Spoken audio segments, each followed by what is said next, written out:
46 అధ్యాయం. అప్పుడు ఇశ్రాయేలు తనకు కలిగినదంతయు తీసుకొని ప్రయాణమై బెయేర్షెబాకు వచ్చి తన తండ్రి అయిన ఇస్సాకు దేవునికి బలులనర్పించెను. అప్పుడు రాత్రి దర్శనములయందు దేవుడు యాకోబు యాకోబు అని ఇశ్రాయేలును పిలిచెను. అందుకతడు చిత్తము ప్రభువా అనెను. ఆయన నేనే దేవుడను, నీ తండ్రి దేవుడను. ఐగుప్తునకు వెళ్ళుటకు భయపడకము, అక్కడ నిన్ను గొప్ప జనముగా చేసేదను. నేను ఐగుప్తునకు నీతో కూడా వచ్చేదను. అంతేకాదు, నేను నిశ్చయముగా నిన్ను తిరిగి తీసుకొని వచ్చేదను. యోసేపు నీ కనుల మీద తన చెయ్యి ఉంచునని సెలవీయగా యాకోబు లేచి బెయేర్షెబా నుండి వెళ్ళెను. ఫరో అతనిని ఎక్కించి తీసుకొని వచ్చుటకు పంపిన బండ్ల మీద ఇశ్రాయేలు కుమారులు తమ తండ్రి అయిన యాకోబును తమ పిల్లలను తమ భార్యలను ఎక్కించిరి. వారు అనగా యాకోబును అతని యావత్తు సంతానమును తమ పశువులను తాము కనానులో సంపాదించిన సంపద యావత్తును తీసుకొని ఐగుప్తునకు వచ్చిరి. అతడు తన కుమారులను తన కుమారుల కుమారులను తన కుమార్తెలను తన కుమారుల కుమార్తెలను తన యావత్తు సంతానమును ఐగుప్తునకు తనతో కూడా తీసుకొని వచ్చెను. యాకోబును అతని కుమారులను ఐగుప్తునకు వచ్చిరి. ఇశ్రాయేలు కుమారుల పేర్లు ఇవే. యాకోబు జ్యేష్ఠ కుమారుడు రూబేను. రూబేను కుమారులైన హనోకు, పల్లు, హెస్రోను, కర్మి. షిమియోను కుమారులైన యమూయేలు, యామీను, ఓహదు, యాకీను, సోహరు. కనానీయురాలి కుమారుడైన షావూలు. లేవి కుమారులైన గెర్షోను, కహాతు, మెరారి. యూదా కుమారులైన ఏరు, ఓనాను, షేలా, పెరెసు, జరహు. ఆ ఏరును ఓనానును కనాను దేశములో చనిపోయిరి. పెరెసు కుమారులైన హెస్రోను, హామూలు. ఇస్సాకారు కుమారులైన తోల, పువ్వ, యోబు, షిమ్రోను. జబూలూను కుమారులైన సెరెదు, ఏలోను, యహలేలు. వీరు లేయా కుమారులు. ఆమె పద్దనరాములో యాకోబు వారిని అతని కుమార్తె అయిన దీనాను కనెను.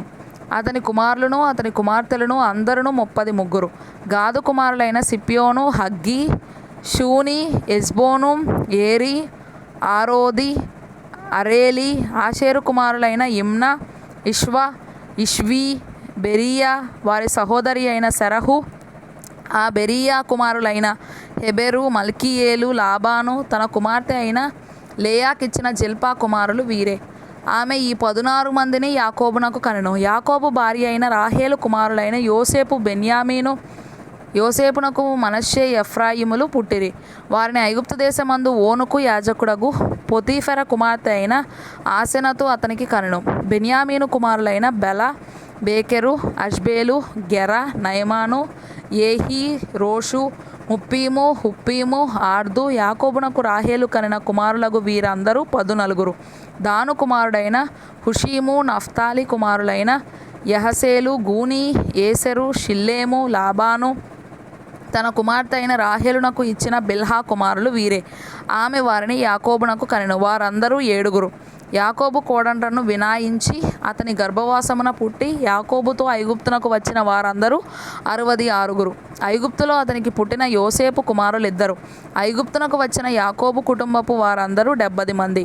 అతడు గోషెనుకు త్రోవ చూపుటకు యోసేపునొద్దకు తనకు ముందుగా యూదాను పంపెను. వారు గోషెనుకు దేశమునకు రాగా యోసేపు తన రథమును సిద్ధము చేయించి తన తండ్రి అయిన ఇశ్రాయేలును ఎదుర్కొనుటకు గోషెనుకు వెళ్ళి అతనికి కనబడెను.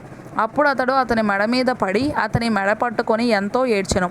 అప్పుడు ఇశ్రాయేలు యోసేపుతో, నీవింక బ్రతికి ఉన్నావు, నీ ముఖము చూచితిని గనుక నేనికను చనిపోవుదునని చెప్పెను. యోసేపు తన సహోదరులను తన తండ్రి కుటుంబపు వారిని చూచి, నేను వెళ్ళి ఇది ఫరోకు తెలియజేసి కనాను దేశంలో ఉండిన నా సహోదరులను నా తండ్రి కుటుంబపు వారును నా యొద్దకు వచ్చిరి.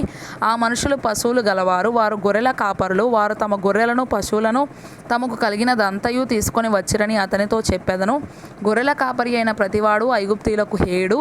గనుక ఫరో మిమ్మును పిలిపించి మీ వృత్తి ఏమిటని అడిగిన ఎడల మీరు గోషెను దేశమందు కాపురముండునట్లు మా చిన్నతనము నుండి ఇదివరకు నీ దాసులమైన మేమును మా పూర్వీకులను పశువులు గలవారమై ఉన్నామని ఉత్తరమియుడని చెప్పెను.